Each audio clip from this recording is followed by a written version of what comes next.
Ma mère m'a humiliée, tu n'es qu'une banque, pas une fille. J'ai levé mon verre, parfait. Alors ne m'être demandé plus d'argent. Son sourire s'est figé. Papa était livide. La salle est devenue silencieuse. Mortellement silencieuse. Je m'appelle Rosen. J'ai 32 ans et, pour la majeure partie de mon existence, je n'ai pas été une fille, ni une sœur, ni même une confidente. J'ai été le contact d'urgence, la comptable non rémunérée et l'absorbeur de chocs émotionnels d'une famille qui me voyait moins comme un être humain que comme une police d'assurance vivante. Si ma mère devait me résumer en un mot, ce serait « responsable ». Si je devais résumer ma famille en un mot, ce serait « coûteuse ». Mais avant de vous raconter ce dîner fatidique qui a fait exploser ma vie en 1000 morceaux pour le meilleur, j'aimerais savoir qui m'écoute ce soir. Dites-moi depuis quelle ville ou quel pays vous écoutez cette histoire, et quelle heure il est chez vous. Je lis absolument tous les commentaires et j'adore voir notre communauté grandir à travers le monde. Revenons à ce mardi soir pluvieux à Vannes, en Bretagne. Le vent de l'Atlantique fouettait les vitres de mon bureau au port de commerce. Je travaille comme responsable de la chaîne logistique pour une grande entreprise d'exportation de fruits de mer. Des conteneurs, des délais, des douanes, des crises à gérer à 4 heures du matin. C'est un métier dur, brut, qui sent le sel et l'effort. Très loin de l'univers parfumé et factice dans lequel ma famille aime prétendre vivre. Mon téléphone a vibré sur le bureau en chaîne. C'était un message de ma mère, Ghislaine. Pas de « bonjour ma chérie », pas de « comment vas-tu ». Juste une impérative logistique, n'oublie pas de virer les 1500 € pour la caution du restaurant avant midi. Solène veut qu'on ajoute du champagne millésimé. J'ai soupiré, un son lourd qui semblait venir du fond de mes poumons. Solène. Ma sœur aînée de 35 ans. L'enfant doré. Celle qui avait toujours été plus jolie, plus sociable, plus brillante, selon les critères superficiels de mes parents. Solène, qui avait divorcé il y a 3 ans et était revenue vivre chez eux, traînant sa mélancolie et ses prétentions dans leur pavillon de banlieue. Je me souviens encore du jour de son divorce. Qui avait payé les 8 000 € d'honoraires de son avocat spécialisé? Moi. Parce que mes parents, Hervé et Ghislaine, m'avaient prise à part dans la cuisine, les larmes aux yeux. Ta sœur traverse un enfer, Rosen. Nous sommes un peu juste ce mois-ci avec la retraite. Tu es la seule à avoir une situation stable. C'est un prêt, bien sûr. Un prêt. Le mot le plus galvaudé du vocabulaire familial. Je n'ai jamais revu cet argent. Tout comme je n'ai jamais revu les milliers d'euros versés pour les « études » de Mathis, mon petit frère de 24 ans, l'éternel étudiant qui changeait de fac comme de chemise, persuadé d'être un génie incompris que le système scolaire ne savait pas apprécier. J'étais le pilier. La fondation en béton armé sur laquelle ils avaient construit leur château de cartes. J'ai grandi avec l'idée toxique que l'amour s'achetait. Que si je résolvais suffisamment de problèmes, si je signais suffisamment de chèques, si j'étais assez utile, ils finiraient par me regarder avec la même adoration qu'ils avaient pour Solène ou Mathis. J'avais tort. Tragiquement tort. Ce soir-là, c'était le 35e anniversaire de mariage de mes parents. Une date sacrée. Ils avaient exigé que cela se passe à la Citadelle, le restaurant le plus prétentieux de la région, un endroit où les serveurs vous regardent de haut si vos chaussures ne sont pas cirées et où l'eau minérale coûte plus cher que du vin de table. J'ai effectué le virement pour la caution. Mon doigt a plané sur le bouton « Confirmer » de l'application bancaire. Une hésitation. Une prémonition, peut-être? Non, juste l'habitude. L'habitude de s'effacer, de payer, de se taire. J'ai appuyé. Paiement effectué. Je ne savais pas encore que ce serait le dernier. Je ne savais pas qu'en entrant dans ce restaurant quelques heures plus tard, je n'allais pas seulement célébrer un anniversaire, j'allais assister à mes propres funérailles sociales. Et surtout, je ne savais pas que le rôle de « la bonne poire » allait être vacant avant le dessert. Mais pourquoi ai-je accepté ce rôle si longtemps? Peut-être parce que l'espoir est une drogue dure. L'espoir qu'un jour, maman me dirait « Je suis fière de toi », sans ajouter « pour avoir réglé cette facture ». Je me suis levée, j'ai enfilé mon trench coat beige, et je suis sortie dans la bruine bretonne. La nuit allait être longue. Mais je n'avais aucune idée à quel point elle serait glaciale. La salle privée du restaurant, la Citadelle, avait été conçue pour que les clients se sentent importants, mais elle réussissait surtout à les faire se sentir étouffés. Des murs tendus de velours cramoisi, des lustres en cristal trop bas, et une odeur persistante de cire à bois et de lys, ces fleurs d'enterrement que ma mère adorait. Je suis arrivée 20 minutes en avance. C'était ma routine. Arriver tôt pour vérifier que les plans de table étaient respectés, que les fleurs étaient fraîches, et surtout, pour régler le solde de la facture avant que le spectacle ne commence. 1200 € supplémentaires. Le maître d'hôtel, un homme mince aux cheveux gominés, m'a tendu le terminal de carte bancaire avec un sourire qui ne montait pas jusqu'aux yeux. Il connaissait ma famille. Dans une petite ville comme Vannes, les réputations circulent vite. Il savait probablement que les Le Guen aimaient le luxe mais détestaient l'addition. Madame désire-t-elle le reçu, a-t-il demandé d'une voix onctueuse. Oui, s'il vous plaît. Et mettez-le dans une enveloppe discrète, ai-je répondu avec le même détachement mécanique que j'utilisais pour valider un bon de livraison de maquereaux. Il n'y avait aucune joie dans cette transaction. Seulement la satisfaction terne d'une tâche accomplie. J'ai rangé ma carte Gold, celle-là même qui finançait les caprices de 3 adultes, et je me suis assise à ma place, au bout de la table, près de la porte. La place stratégique du serviteur, prête à se lever pour appeler le serveur ou gérer un problème. Quand ma famille est arrivée, ils ont fait une entrée digne d'une production théâtrale de mauvais goût. Un ouragan de rires forcés et d'effluves de parfums capiteux. Solène est entrée la première. Elle portait une robe de cocktail émeraude qui coûtait probablement plus cher que mon loyer mensuel. Une robe que j'avais vue sur le relevé de ma carte de crédit supplémentaire le mois dernier sous l'intitulé « Frais d'hiver ». Elle avait l'air éblouissante, je dois l'admettre. Mais son visage, dès qu'il s'est posé sur moi, s'est tordu en une moue critique. « Oh, Rosen !» a-t-elle soupiré en m'embrassant l'air, prenant soin de ne pas toucher ma joue. « Tu as encore mis ce tailleur gris ? C'est une fête, pas une réunion syndicale. Tu fais tellement, rigide. C'est pour ça que tu es toujours célibataire à 32 ans, tu sais. Les hommes aiment la douceur. » J'ai encaissé la pique sans ciller. C'était le tarif habituel. Derrière elle, Mathis traînait les pieds. À 24 ans, il cultivait un look d'artiste torturé, cheveux en bataille, chemise froissée ouverte sur un t-shirt, et une attitude de lassitude étudiée. « Salut Rosen », a-t-il grommelé en s'effondrant sur une chaise. « T'aurais pas 20 balles pour le voiturier ? J'ai pas de monnaie. » Sans un mot, j'ai sorti un billet de mon sac et je le lui ai tendu. Il l'a pris sans un merci, comme si j'étais un distributeur automatique doué de parole. Et puis, il y a eu mes parents. Angela, pardon, Ghislaine. Elle n'entrait pas dans une pièce, elle l'annexait. Elle portait ses perles, celles que j'avais fait remonter l'année dernière, et tenait le bras de mon père, Hervé, comme s'il était un accessoire de mode. Mon père m'a fait un petit signe de tête furtif, presque coupable, avant de se laisser guider vers la tête de table. « Le vin est-il choisi ?» a demandé ma mère en s'asseyant, sans même me dire bonjour. Elle a lissé sa jupe et a scanné la table avec un œil d'aigle. « Pas encore, maman. J'attendais que vous. » « Oh, Rosen, toujours à attendre les instructions, m'a-t-elle coupé en riant doucement. « Solène, ma chérie, choisis le vin. Tu as tellement meilleur goût. » Rosen ne connaît que le cidre et l'eau du robinet. Solène a gloussé, ravie de cette petite victoire, et s'est emparée de la carte des vins comme si c'était le Saint Graal. J'ai senti une boule se former dans ma gorge. Pas de tristesse. Pas encore. Juste une lourdeur familière, comme si je portais un manteau de plomb. Je les regardais s'installer, rire, commander des entrées hors de prix. Je payais pour ma propre humiliation. J'étais l'architecte de ma propre misère. Mais ce soir-là, quelque chose était différent. L'atmosphère était chargée d'électricité statique. Je voyais les regards complices entre ma mère et Solène.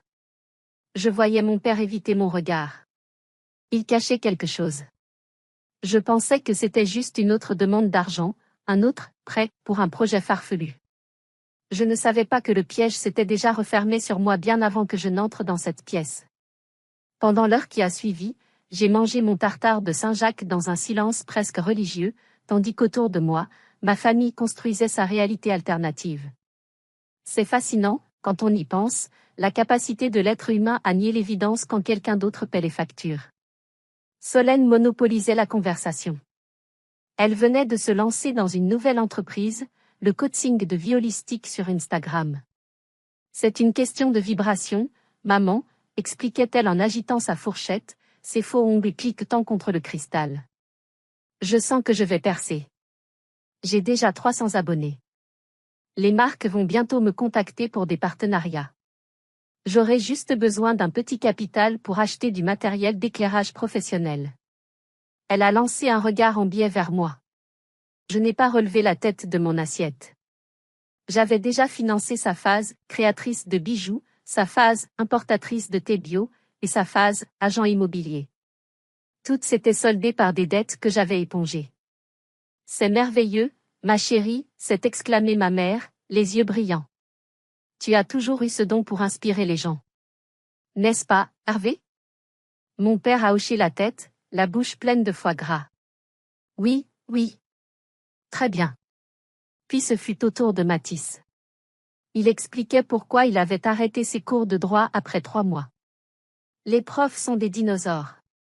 Ils ne comprennent pas la vision moderne de la justice. Je pense me réorienter vers le design graphique. J'ai besoin d'un Mac plus puissant, par contre. Le mien rame trop pour les logiciels de 3D. C'est important d'avoir les bons outils, a approuvé ma mère gravement. On ne peut pas brider le talent avec du matériel médiocre. J'ai senti une vague de chaleur monter le long de mon cou. J'ai posé mes couverts. Le bruit a résonné un peu trop fort. J'ai été promue la semaine dernière, ai-je dit. Ma voix était un peu rauque, faute d'avoir servi. Le silence est tombé sur la table pendant 2 secondes. Ah bon, a dit Solène, l'air vaguement ennuyé. Oui. Je suis passée directrice des opérations export. Je gère une équipe de 50 personnes et un budget de plusieurs millions. On a signé un contrat majeur avec le Japon pour les huîtres de Noël. Je cherchais une étincelle. Un bravo. Un sourire fier. Ma mère a soupiré en posant sa serviette sur ses lèvres. Oh, Rosen. S'il te plaît. On est en train de dîner. Ne nous parle pas de tes conteneurs frigorifiques et de tes histoires de marée. Ça sent la poissonnerie. On est à la citadelle, un peu de tenue. Laisse Solène finir son histoire sur les énergies cosmiques. C'était une gifle. Une gifle donnée avec un gant de velours, mais qui brûlait tout autant. Mon travail, celui qui payait ce repas, ce vin, les vêtements sur leur dos, était sale. Il était indigne de leur conversation élevée sur des fantasmes qui ne rapportaient pas un centime. J'ai regardé mon père. Papa? Il a fixé son verre de Bordeaux. Écoute ta mère, Rosen. Ne gâche pas l'ambiance. C'est leur anniversaire. Ne gâche pas l'ambiance. C'était ma fonction. Être l'infrastructure invisible. Les tuyaux dans les murs qui apportent l'eau, mais qu'on ne veut surtout pas voir parce que c'est laid. J'ai réalisé à cet instant précis, en mastiquant une bouchée qui avait soudain le goût de la cendre, que ce n'était pas de la simple favoritisme. C'était une hiérarchie. Dans leur esprit, Solène et Mathis étaient les rois, des êtres de lumière destinés à être servis. Mes parents étaient les gardiens du temple. Et moi? J'étais le serf. La bête de somme. Ma réussite ne les rendait pas fiers, elle les mettait mal à l'aise. Parce que chaque euro que je gagnais par mon travail soulignait leur incompétence et leur paresse. Je dois vous poser la question, si vous étiez à ma place, à ce moment précis, auriez-vous renversé la table? Auriez-vous crié? Ou auriez-vous fait comme moi, attendu le moment parfait pour frapper? Dites-moi dans les commentaires ce que vous auriez fait. La colère est une chose chaude. Elle brûle, elle explose, elle fait du bruit.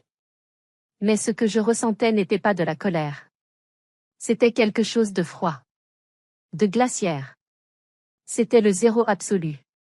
Je sentais mon cœur ralentir, mes émotions se figer. Je devenais exactement ce qu'il me reprochait d'être, calculatrice. Le serveur est arrivé pour débarrasser. On passe au champagne pour les toasts, a demandé ma mère, rayonnante. Bien sûr, ai-je dit. Et pour la première fois de la soirée, j'ai souri. Un sourire qui ne montait pas jusqu'aux yeux. Apportez le meilleur.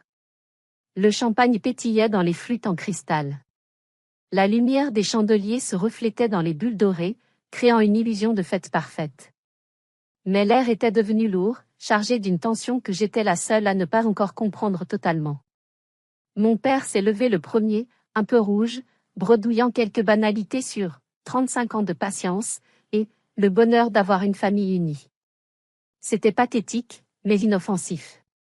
Il s'est rassis rapidement, comme soulagé d'avoir fini sa corvée. Puis, ma mère s'est levée. Elle a tapoté son verre avec une cuillère en argent. Dling, dling, dling. Le son a coupé les conversations des tables voisines. Elle adorait avoir un public. À mes enfants, a-t-elle commencé, sa voix tremblante d'une émotion théâtrale parfaitement maîtrisée. Elle a tourné son regard vers Solène. À Solène, ma beauté, ma confidente. Tu es l'âme sensible de cette famille. Ta résilience après ton divorce est une leçon pour nous tous.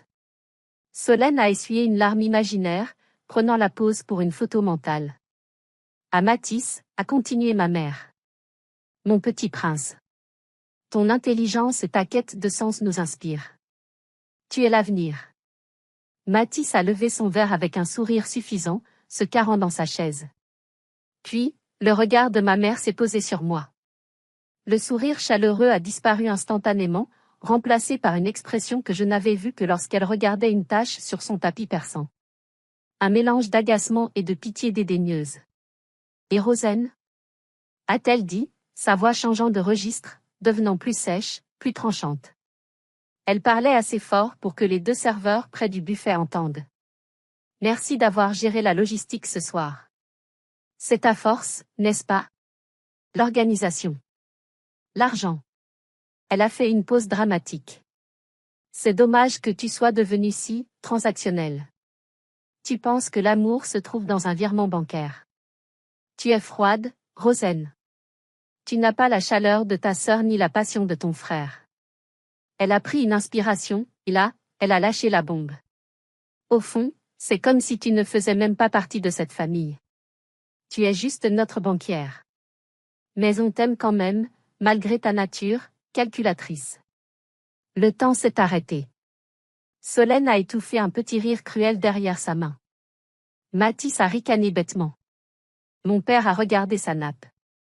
Moi? Je n'ai pas bougé. Les mots résonnaient dans ma tête. Tu ne fais même pas partie de cette famille. C'était la vérité.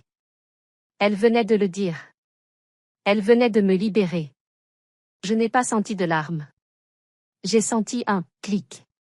Comme le bruit d'un disjoncteur qui saute pour protéger le système d'une surtension fatale. Le contrat moral que j'avais signé à ma naissance venait d'être rompu unilatéralement par la partie adverse. J'ai posé mon verre. Je n'ai pas crié. Je n'ai pas renversé la table. J'ai fait quelque chose de bien pire. J'ai sorti mon téléphone. Tu as raison, maman, ai-je dit. Ma voix était calme. Terrifiante de calme. Je suis très transactionnelle. Et puisque je ne fais pas partie de la famille, il n'y a aucune raison pour que je finance cette famille. Sous leurs regards interloqués, j'ai ouvert mon application bancaire. Face ID, connexion. Le monde autour de moi est devenu flou, seul l'écran était net. Virement permanent, loyer par an, 1200 € mois, supprimé. Confirmé. Carte bancaire secondaire, Solène, plafond 2000 €, bloquer la carte. Motif, volé. Confirmé.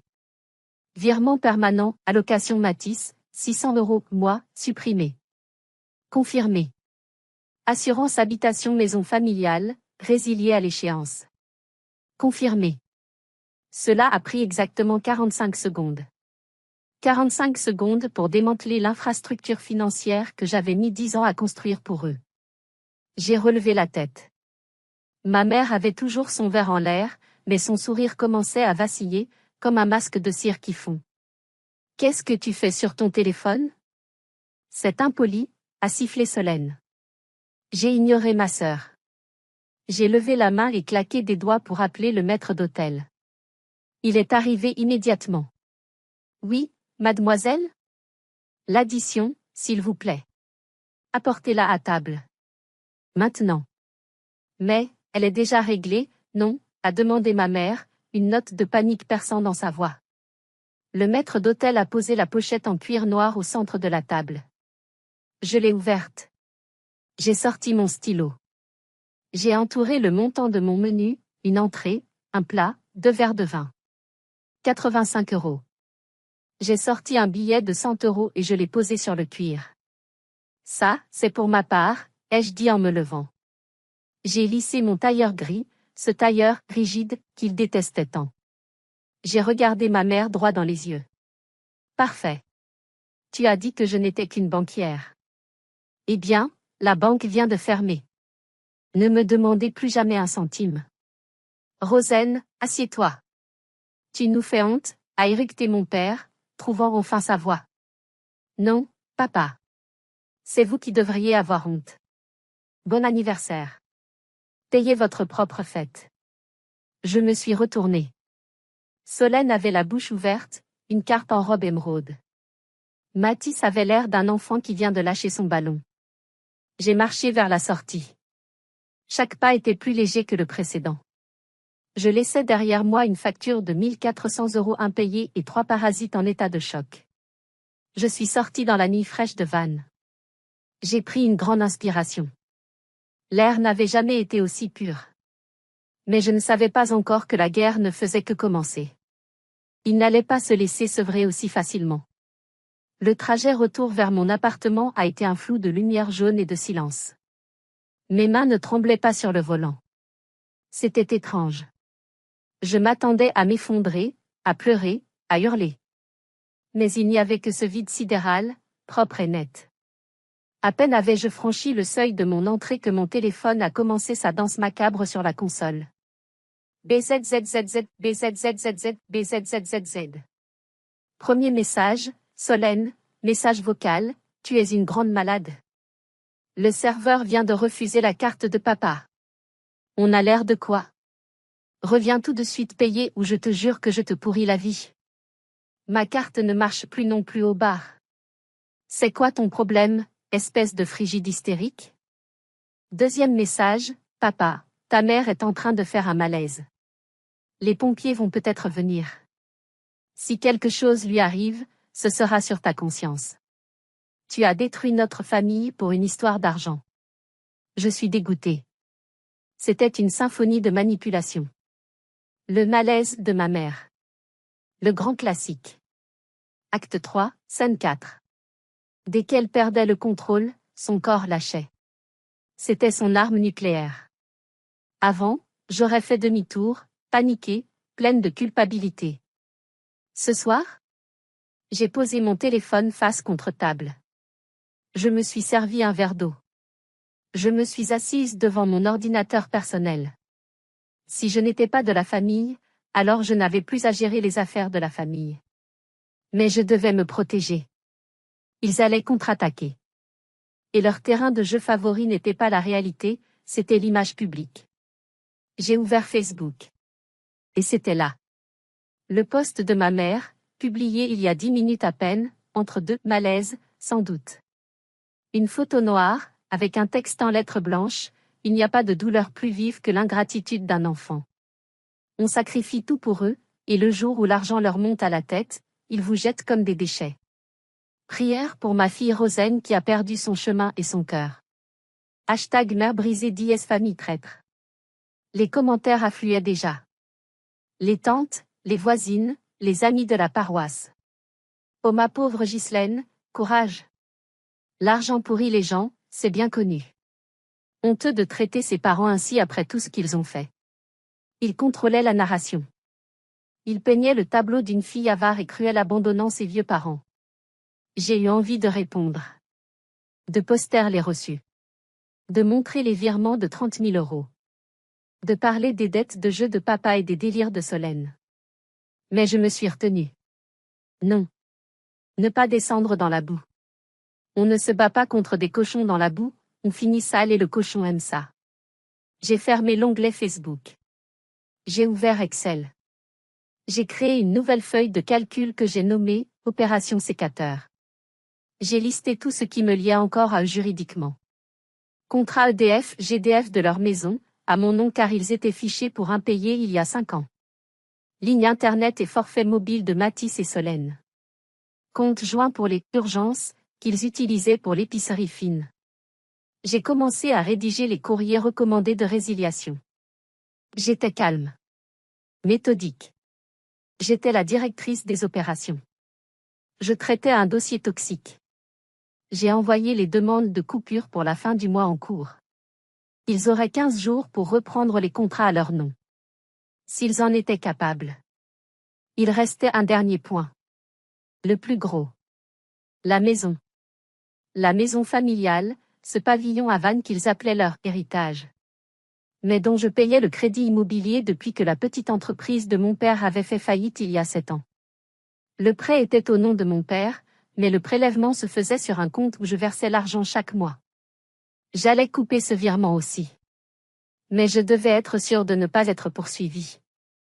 J'ai décidé d'appeler Maître Le Gall, un ami de fac devenu notaire, dès la première heure le lendemain. Je me suis couché à 2 heures du matin. Le téléphone vibrait toujours.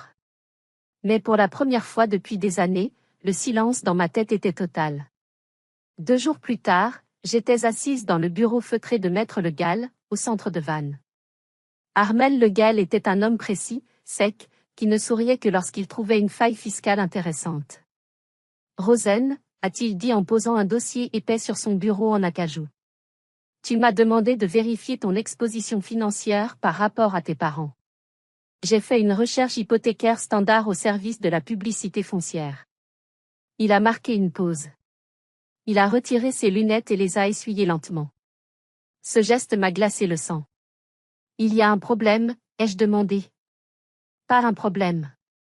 Une curiosité. » Il a glissé une feuille vers moi. « Regarde la date. » C'était un acte notarié. Une copie authentique. Acte de donation-partage. Date, 14 octobre. 2 semaines avant le dîner d'anniversaire. Donateur, Monsieur Hervé Le Guen et Madame Ghislaine Le Guen. Donataire, Madame Solène Le Guen et Tagem, Matisse Le Guen. J'ai lu le document 3 fois. Les mots dansaient devant mes yeux. Ils ont donné la maison, ai-je murmuré. Oui, a confirmé Armel. Ils ont transféré la nue propriété de la maison à ta sœur et ton frère. Tes parents en gardent l'usufruit, c'est-à-dire le droit d'y habiter. Mais juridiquement, la maison appartient désormais à Solène et Matisse. J'ai senti un coup de poignard dans le ventre. Ce n'était pas de la jalousie. Je ne voulais pas de cette maison maudite.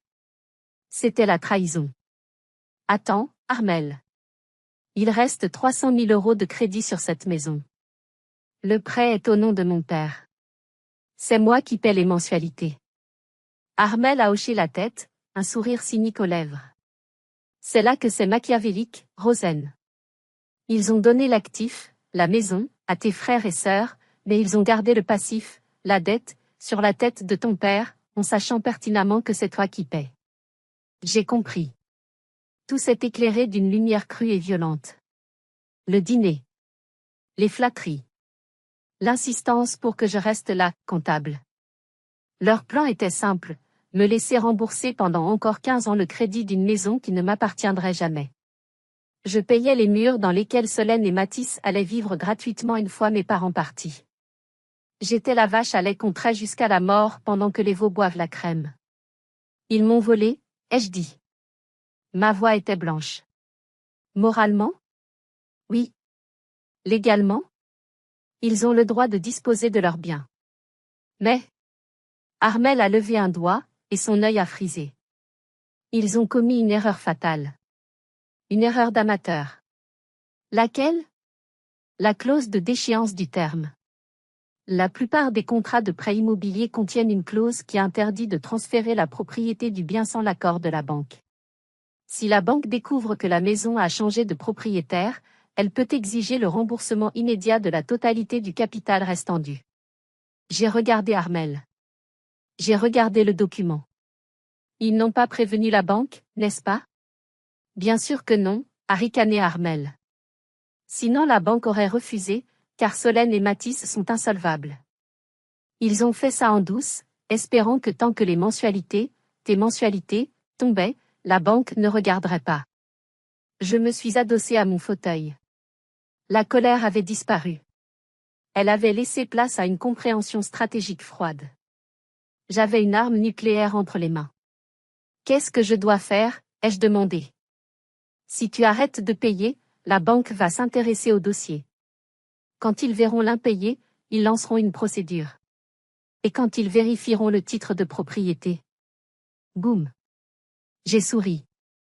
Pour la première fois depuis des jours, j'ai souri sincèrement. Ne dis rien à la banque, Armel. Pas encore. Laisse le système faire son travail. Je suis sorti du bureau. Il pleuvait toujours sur Vannes, mais je ne sentais pas les gouttes. Je tenais la preuve de leur cupidité dans mon sac à main. Ils voulaient jouer au Monopoly avec ma vie? Très bien. Mais ils avaient oublié que c'est moi qui tenais la banque. Les 3 semaines qui ont suivi ont été une étude fascinante de la psychologie humaine en temps de crise. De mon côté, le silence radio. J'avais bloqué leur numéro sur mon téléphone personnel. J'avais mis en place un filtre sur mes emails pour rediriger tout ce qui venait d'eux vers un dossier nommé « déchets toxiques ». Mais je savais ce qui se passait. Les échos me parvenaient. J'ai croisé une tante au supermarché.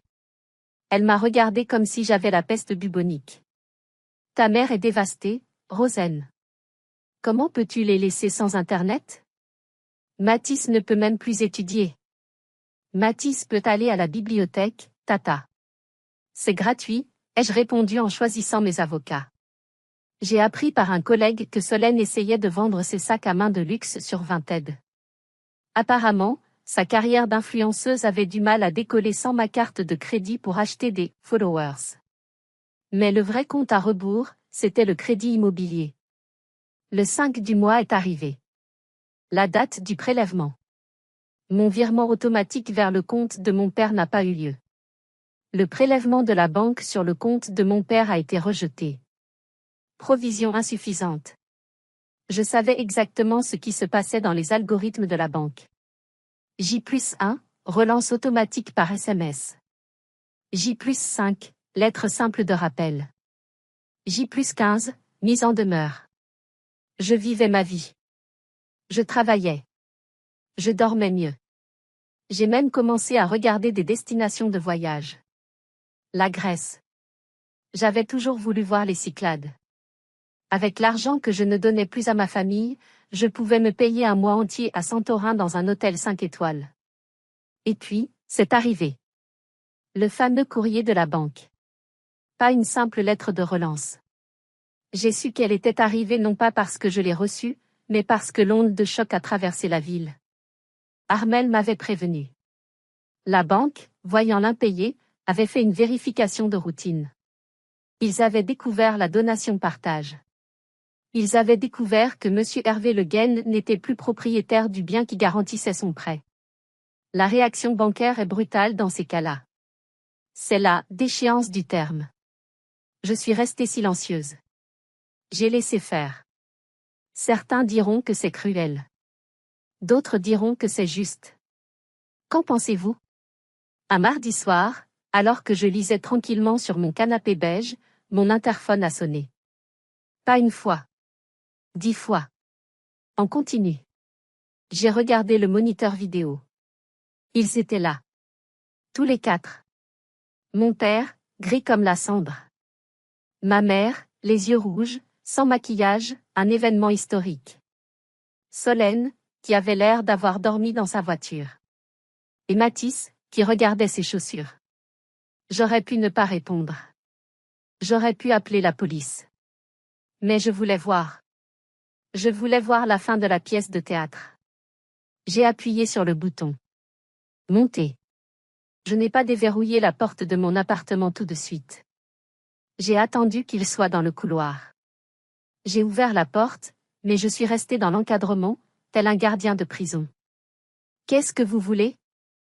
Ils avaient l'air de réfugiés d'un style de vie qu'ils ne pouvaient plus s'offrir. Tu veux nous tuer, a hurlé Solène. Sa voix a craqué. Elle n'avait plus rien de la diva du restaurant. La banque. La banque veut tout. Le couloir de mon immeuble était silencieux, amplifiant les cris hystériques de ma sœur. Une voisine a entrouvert sa porte, curieuse. Je l'ai ignorée. Toute mon attention était focalisée sur le quatuor pathétique devant moi. Ma mère s'est jetée en avant, tentant de m'attraper les mains. J'ai reculé d'un pas, vivement. Rosen, ma fille. C'est un malentendu terrible. La banque nous a envoyé un huissier. Ils réclament 300 000 euros. Immédiatement. Ils disent qu'ils vont saisir la maison. C'est la maison de ton enfance. Elle pleurait. De vraies larmes, cette fois. Les larmes de la terreur pure. Ils disent qu'on a violé le contrat, a bredouillé mon père. Il tremblait. Ils disent qu'on n'avait pas le droit de bouger le titre de propriété. Amaury, pardon, Mathis, je confonds parfois leur inutilité, a relevé la tête, agressif. C'est de ta faute. Si tu avais payé la mensualité comme d'habitude, ils n'auraient jamais vérifié. Tu as arrêté de payer exprès pour nous piéger. J'ai regardé mon petit frère. Il portait des baskets à 200 € que j'avais payées à Noël dernier. Donc, résumons, ai-je dit, ma voix calme et posée contrastant avec leur panique. Je suis coupable de ne pas avoir payé la dette d'une maison qui ne m'appartient pas. C'est la maison de la famille, a crié Solène. On s'en fout des papiers. Ah, les papiers. J'ai souri. Un sourire froid. Justement. Parlons des papiers. Je me suis tournée vers la petite console de mon entrée. J'avais préparé le dossier. Je savais qu'il viendrait. J'ai pris l'enveloppe Kraft que Maître Le Gall m'avait donnée. J'ai sorti la copie de l'acte de donation-partage. Le 14 octobre, ai-je lu à haute voix. Donation entre vifs. Donateurs, Hervé et Ghislaine. Donataires, Solène et Mathis. J'ai levé les yeux vers eux. Le silence est tombé, lourd comme une chape de plomb. Ma mère a cessé de pleurer. Elle s'est figée. Elle a compris que je savais. Vous pensiez que je ne le saurais jamais, ai-je demandé doucement. Vous pensiez que j'allais continuer à verser 1200 € par mois pendant 15 ans pour payer le patrimoine de Solène et Mathis? Vous m'avez prise pour une idiote. Mais le problème, c'est que l'idiote sait lire. Mon père a baissé la tête. La honte? Non, le regret d'avoir été pris. Je me suis tournée vers ma sœur et mon frère. Félicitations, au fait. Je ne vous l'ai pas dit à l'anniversaire. Félicitations pour votre nouvelle maison. Vous êtes propriétaire. C'est le rêve français, non? Solène me regardait avec haine, mais aussi avec une peur viscérale. On ne peut pas payer. Tu sais bien qu'on ne peut pas payer. Je n'ai pas de revenu fixe. Mathis est étudiant. C'est le problème des propriétaires, ai-je répondu sèchement. La propriété vient avec des responsabilités. La banque ne saisit pas la maison de papa et maman. Elle saisit votre maison. La dette suit l'actif. Si la maison est vendue aux enchères pour payer la dette, c'est votre héritage qui part en fumée. C'était le coup de grâce. Ils réalisaient enfin la mécanique du piège qu'ils s'étaient eux-mêmes tendus par cupidité. En voulant sécuriser l'héritage trop tôt et en secret, ils l'avaient exposé à une destruction totale. L'atmosphère dans le couloir était irrespirable. Ma mère a tenté une dernière manœuvre. La carte de la culpabilité affective. Elle a changé de visage, passant de la terreur à une douceur mielleuse et désespérée. Rosen, écoute. Oublie tout ça. On a fait une erreur. On voulait juste protéger l'avenir de ton frère et ta sœur qui sont plus fragiles que toi. Tu es forte, toi. Tu n'as besoin de personne. Eux, ils ont besoin d'aide. Elle a osé poser sa main sur mon bras. Sa main manucurée, avec cette bague en diamant que je connaissais par cœur. S'il te plaît. Paie les arriérés. Appelle la banque. Dis-leur que tu te portes garante. On remettra ton nom sur le testament, je te le promets. On est une famille. Tu ne peux pas nous laisser couler. J'ai regardé sa main. J'ai senti la chaleur de sa peau. Pendant 32 ans, j'aurais tué pour ce contact, pour ce regard implorant qui me donnait enfin de l'importance. J'aurais vidé mon compte en banque pour sauver la famille. Mais je me suis souvenu de sa voix au restaurant. Tu ne fais même pas partie de cette famille. Je me suis souvenu du mépris. Des années à être traité comme une option, un plan B, un chéquier. J'ai retiré sa main de mon bras avec délicatesse, comme on enlève une sangsue. Maman, ai-je dit. Tu as dit une chose très vraie au restaurant. Tu as dit que j'étais transactionnelle. Elle a cligné des yeux, pleine d'espoir. Oui, oui, mais ce n'est pas grave, chérie. Si, c'est grave. Parce qu'une transaction doit être bénéfique aux deux parties. Et là, j'ai désigné le groupe misérable devant moi. L'investissement est à perte. Vous êtes un mauvais investissement. Je me suis redressée. J'ai toisé Solène qui pleurnichait en silence. Solène, tu voulais être une influenceuse? Voilà du contenu pour toi, comment j'ai perdu ma maison en 30 jours. Ça fera des vues. Mathis, bienvenue dans le monde des adultes. C'est dur, hein? Puis j'ai regardé mon père. Papa, tu as laissé faire. Tu as signé cet acte de donation en sachant que c'était mon argent qui payait. Tu es le plus coupable de tous. Rosen, je t'en supplie. A-t-il chuchoté. Non. C'est fini. Je ne suis pas votre sauveuse. Je ne suis pas votre banquière. Et comme maman l'a si bien dit, je ne suis pas de la famille. Je suis juste une étrangère que vous avez exploitée pendant trop longtemps. J'ai reculé dans mon appartement. Maintenant, partez. Avant que j'appelle la police pour harcèlement. Vous avez des cartons à faire, je crois. L'huissier ne va pas attendre. Tu vas brûler en enfer, a hurlé Solène, son visage déformé par la haine pure. Tu es un monstre. Peut-être, ai-je répondu. Mais je suis un monstre propriétaire de son appartement, sans dette, et libre. J'ai saisi la poignée de la porte. Je les ai regardés une dernière fois. J'ai voulu graver cette image dans ma mémoire, le moment précis où ils ont compris qu'ils n'avaient plus aucun pouvoir sur moi. Adieu, ai-je dit. Et j'ai claqué la porte. J'ai tourné le verrou. Clac. Ce bruit sec, métallique, définitif. C'était le plus beau son que j'ai jamais entendu. C'était le son de mes chaînes qui tombaient. De l'autre côté, j'ai entendu des cris, des coups sourds contre le bois, puis des bruits de pas qui s'éloignaient. Je me suis adossé contre la porte et j'ai glissé jusqu'au sol. J'ai pleuré. Pas de tristesse, mais de soulagement. Une purge immense. C'était fini. La chute de la maison Le Guen a été rapide et brutale, comme toujours avec les banques. Sans mon injection mensuelle de liquidité, et face à la violation flagrante du contrat de prêt, la banque n'a fait aucun cadeau.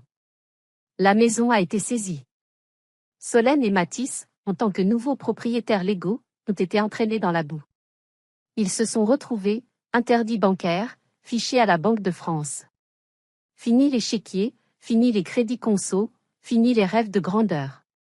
La maison a été vendue aux enchères 6 mois plus tard. Elle est partie pour une bouchée de pain, à peine de quoi couvrir la dette et les frais de justice. Il n'est rien resté. Zéro héritage. Mes parents? Ils ont dû louer un petit et 2 rez-de-chaussée dans une banlieue grise de Vannes. C'est humide, les murs sont fins, et ils n'ont pas de chambre d'amis. Le plus ironique, c'est ce qui s'est passé ensuite. Une fois l'argent et la maison envolés, la belle unité familiale s'est désintégrée. Solène a cessé de visiter nos parents. Elle a accusé ma mère de l'avoir mise dans cette situation financière catastrophique. Elle est partie vivre chez un petit copain qu'elle méprise, juste pour avoir un toit. Mathis a dû prendre un job.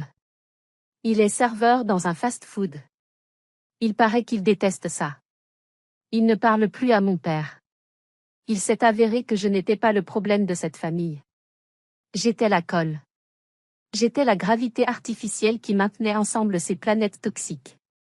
Dès que je me suis retirée, ils ont dérivé dans le vide de leur propre égoïsme. Quant à moi, Je vous écris ces lignes depuis une terrasse blanchie à la chaux, surplombant la mer Égée. Je suis à Paros, en Grèce. Le soleil me chauffe la peau, j'ai un verre d'ouzo glacé à côté de mon ordinateur, et je n'ai jamais été aussi sereine. Mon téléphone est posé sur la table. Il est silencieux.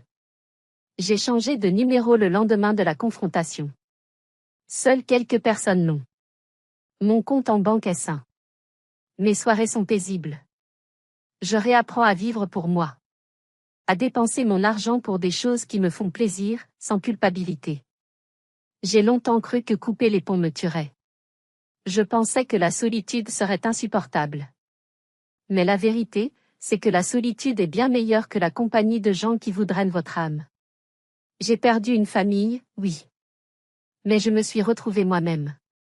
Et c'est un échange que je referai 1000 fois. Si vous écoutez cette histoire et que vous vous reconnaissez. Si vous êtes celui ou celle qui paie toujours, qui pardonne toujours, qui espère toujours qu'on vous aimera enfin pour qui vous êtes et pas pour ce que vous donnez. J'ai un message pour vous. Vous avez le droit de démissionner. Vous avez le droit de fermer la banque. Vous avez le droit d'être transactionnel, si la seule transaction qu'on vous propose est l'exploitation. Le sang ne fait pas la famille. L'amour, le respect et la réciprocité font la famille. Tout le reste, c'est juste de la biologie et des habitudes toxiques. C'est la fin de mon histoire. J'espère qu'elle vous a donné un peu de force. Si vous avez déjà dû licencier un membre de votre famille, ou si vous hésitez à le faire, partagez votre expérience dans les commentaires. Abonnez-vous pour ne pas rater les prochaines histoires, et mettez un pouce bleu si vous pensez que j'ai pris la bonne décision. Prenez soin de vous, et surtout, protégez votre paix. Nous nous efforcerons de créer les vidéos les plus soignées possibles. Nous plaçons toujours notre public au premier plan, nos vidéos sont imprégnées de belles valeurs humaines et de leçons de vie profondes. Merci de nous soutenir en nous faisant part de vos retours.